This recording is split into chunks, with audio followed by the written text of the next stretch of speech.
Hey guys, I'm Kaitlyn. And I'm Kendall. And we're chasing Grace. Welcome back.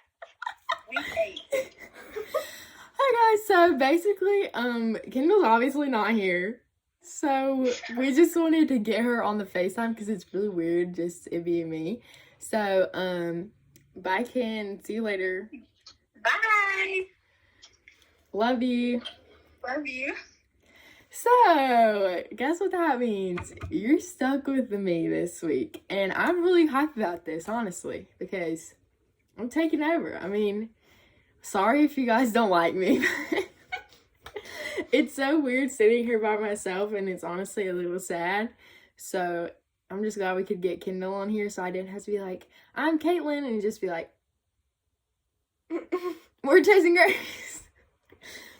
But let me explain right quick. So, we decided that it's about time that we shared our testimonies with you. So, what that's going to look like is this week I'm going to share mine, and next week Kendall will share hers. So, next week it'll just be her by herself, and we just felt like it might take too long with us trying to fit both of ours into one video. So, we decided to make a little 2-part series.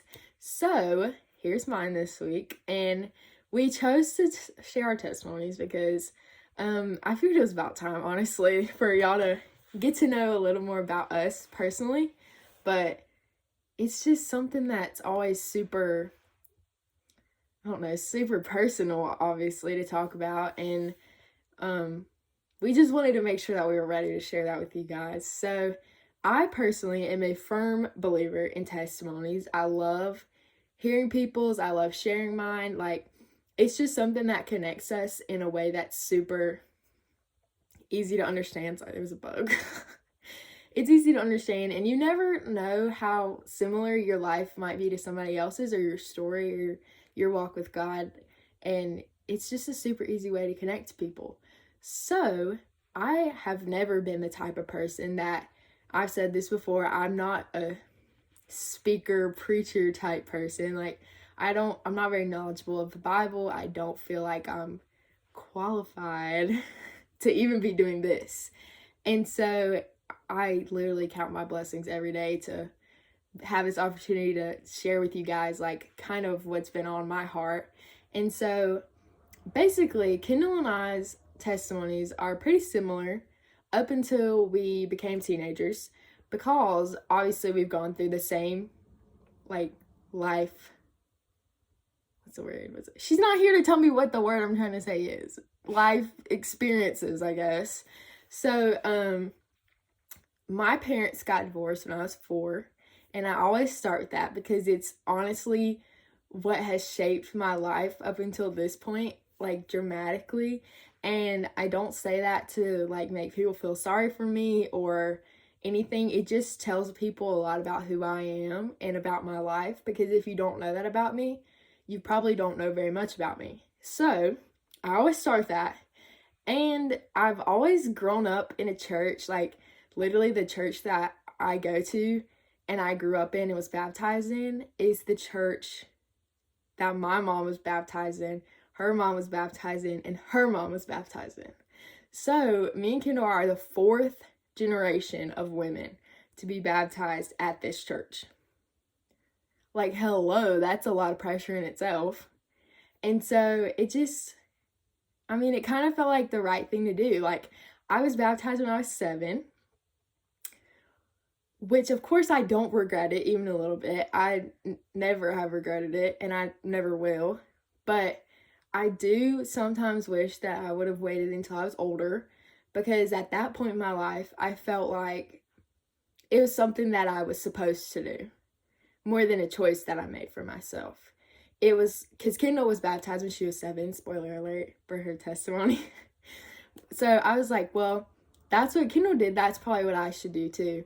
I wanted to take communion. Just gonna be honest with you, I'd be sitting there in church and my stomach would be growling, and I'd be like, y'all are all eating these crackers and the grape juice, and that looks really good, and I want some. So the secret's out. That's I honestly, complete honesty, I'm ashamed of it, but I did it for all the wrong reasons. Because, I mean, I was 7. I didn't understand it then. I didn't understand the magnitude of that public display of, like, I don't know what I'm trying to say. I was not ready for it. So, fast forward, I was just living my life normally. Like, I was always one of those kids that never got in trouble. I was like, that's not what God want me to do. And so I went to church on Sundays and went on Wednesday nights. I didn't do Bible drill. Sorry, like, I just never did that. But I was in the GAs and, like, pretty much everything that you could do, I was there. I was at VBS. When I got older, I led VBS. So I was very involved in my church, and I've always been super thankful for that, because, like, it brought me a family, honestly. But whenever I was, I don't know, probably 2nd or 3rd grade is when, with my dad, we landed at Eastside. And it just makes me smile so big, because I love Eastside. Of course, I go to Sandy Plains with my mom. I don't think I said that, but I've always been super thankful to have 2 churches. Like, how many people can say that they are an active member of 2 churches? Like, it just, I don't know, it's always been a blessing more than anything. And when we landed at Eastside, I found some of my best friends in the entire world. Like, no doubt in my mind, they will be my lifelong friends. They have helped get me to the point where I am now in my walk with God. Like, we've all sort of grown up together and, like, seen each other change in different ways and helped each other walk along the way, I guess. And I think that's just such a beautiful picture. But we've also gained a ton of people that have literally become like family. All of these people have poured into our lives constantly. And I say our because it's not just me. It's been me and Kendall. Delaney and Caleb and their family goes to that church too. Like, it's just been such a blessing to be there. But it wasn't until, I'm trying to remember what year it was. I think it was 2017. Yeah, it was July 11th, 2017. I was at Caswell with Eastside, and I think that was the first time that I truly in my heart knew that I responded to the call from God. I knew that's the only time in my life I've ever felt like he was speaking so clearly to me that I could almost hear it, like physically hear him speaking to me. And it gives me chills. But I was in the chapel at Caswell. It was one night of worship. I don't even remember what the message was about. I have it written down. I don't remember who was speaking. All I remember is being so, I can't think of words right now. Moved. That's a good word. I was so moved, like in my soul, that I knew that if I didn't do something, I was going to regret it forever. I knew I was so convicted. That's the word that I was looking for. I was so convicted in my heart, and I knew that I had been living the wrong way. Not necessarily that I was a bad person or like I was doing bad things, but it was God saying, you're not following me.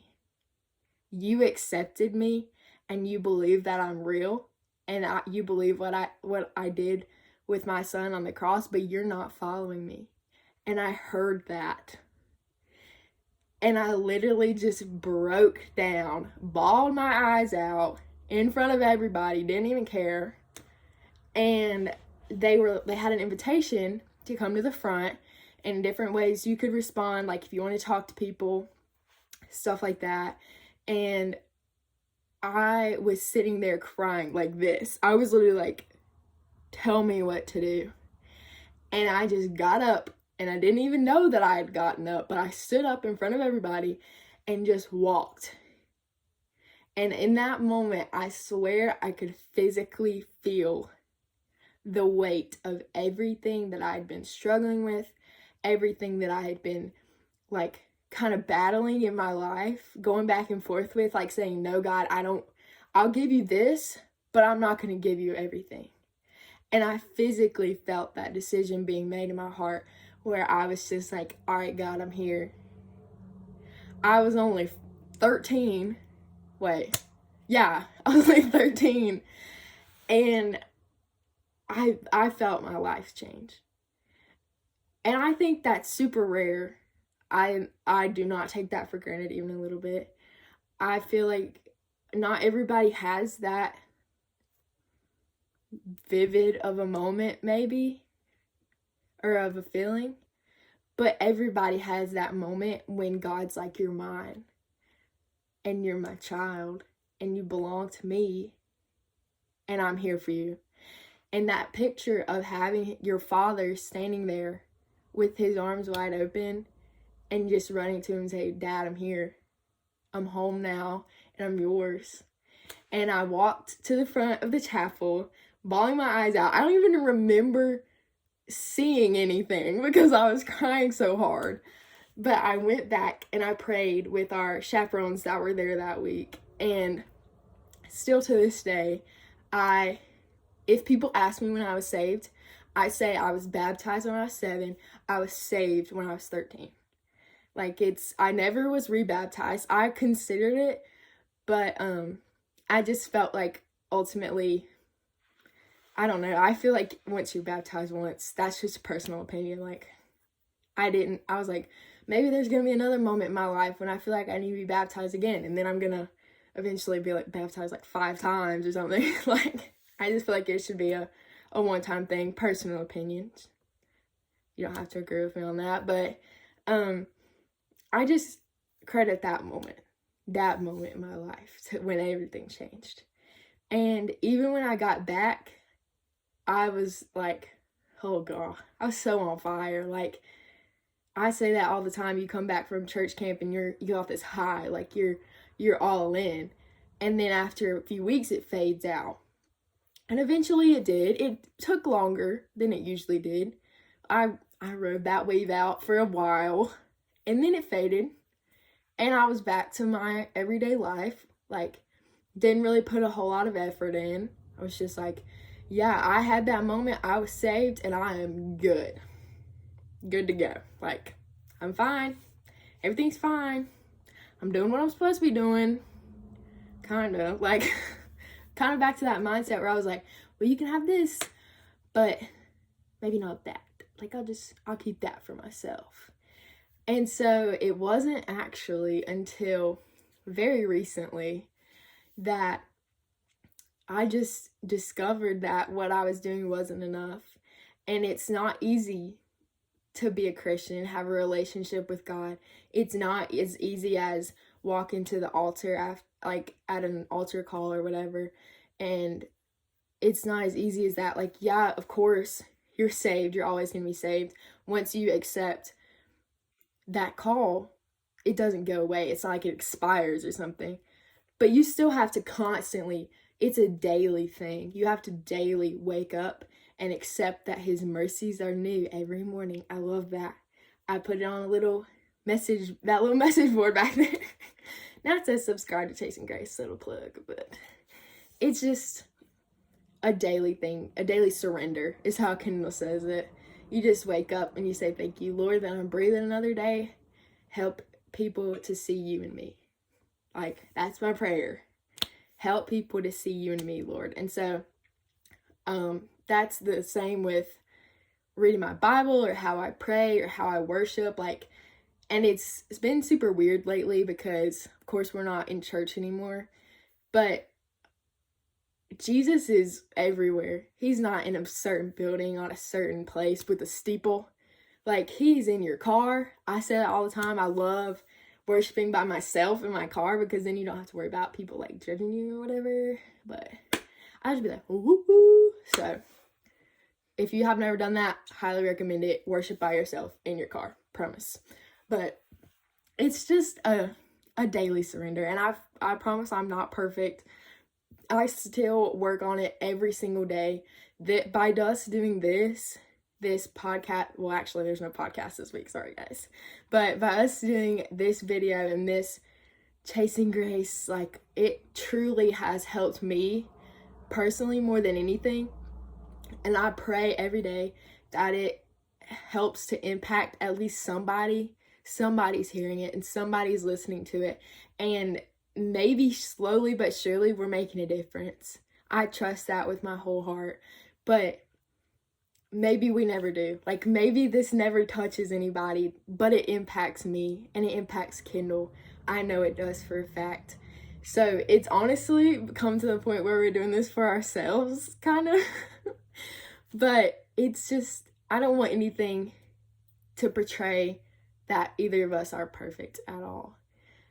And that's the thing that I love about testimonies, is it shows all the really great things, and it also helps show all the really bad things, but ultimately it's pointing us back to the Father.